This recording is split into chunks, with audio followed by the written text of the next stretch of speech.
বৰপেটাত সংঘটিত হৈছে এক চাঞ্চল্যকৰ ঘটনা। বৰপেটা ৰোডত মাজুলীৰ যুৱতীৰ মৃতদেহ উদ্ধাৰ। অৰ্ধ উলংগ অৱস্থাত উদ্ধাৰ কৰা হৈছে মৃতদেহটো। শিমলাগুৰিৰ দিলীপ চিনেমা হলৰ সমীপৰ পদপথত উদ্ধাৰ যুৱতীগৰাকীৰ মৃতদেহ। বৰপেটা ৰোডত উদ্ধাৰ হৈছে মাজুলীৰ যুৱতীৰ মৃতদেহ। অৰ্ধ উলংগ অৱস্থাত উদ্ধাৰ কৰা হৈছে মৃতদেহটো। বৰপেটাত ভাড়াতীয়া হিচাপে আছিল যুৱতীগৰাকী। যুৱতীগৰাকীৰ সৈতে অপকৰ্ম কৰি হত্যা কৰাৰ সন্দেহ। বৰপেটা ৰোডৰ শিমলাগুৰিস্থিত ভাৰতীয় ষ্টেট বেংকৰ সমীপত উদ্ধাৰ হোৱা মৃতদেহটো অৱশেষত চিনাক্ত হ'ল। ফুটপাতৰ পথৰ দাঁতিত অসংযত অৱস্থাত থকা মৃতদেহটো মাজুলীৰ বুলি চিনাক্ত কৰা হৈছে।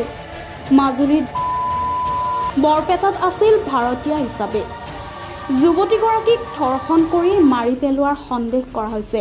কিন্তু কোনে আৰু কিয় হত্যা কৰিলে ঘটনা সন্দৰ্ভত তদন্ত আৰম্ভ কৰিছে বৰপেটা আৰক্ষীয়ে। সমগ্ৰ ঘটনাক কেন্দ্ৰ কৰি সৃষ্টি হৈছে তীব্ৰ চাঞ্চল্যৰ। News desk report, Guwahati times. ঘটনাটো ৰাতিপুৱা আমি 6:30 বজাত গম পালোঁ। 6:30 বজাত মোৰ এজন বন্ধুৱে মোক ফোন কৰি ক'লে এনেকুৱা আমাৰ ঘৰৰ ওচৰত এটা বডি এটা পৰি আছে, পুলিচক খবৰ দিব লাগিছে। মই লগে লগে পুলিচ থানাত ফোন কৰিলোঁ। ফোন কৰাৰ পিছত লগে লগে পুলিচ আহিলোঁ। ময়ো আহিলোঁ। মই আহি দেখা পালোঁ যে এটা 30-35 বছৰ বয়সৰ যুৱতী এনেকুৱা লাগিছে। মহিলা হয়তো বিবাহিত হ'ব পাৰে, নহ'ব পাৰে, আমি কনফাৰ্ম নহওঁ।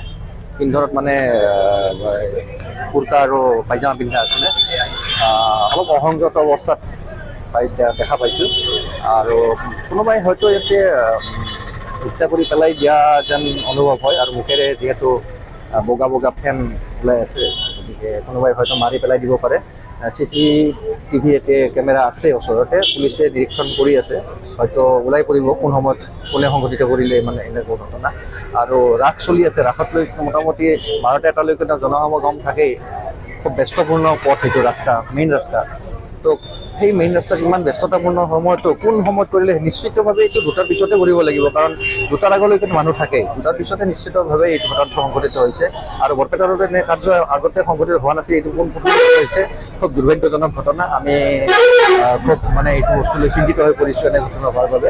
গতিকে পুলিচে তদন্ত কৰি অতি সোনকালে দোষীক কৰায়ত্ব কৰিব বুলি আশা প্ৰকাশ কৰিছোঁ।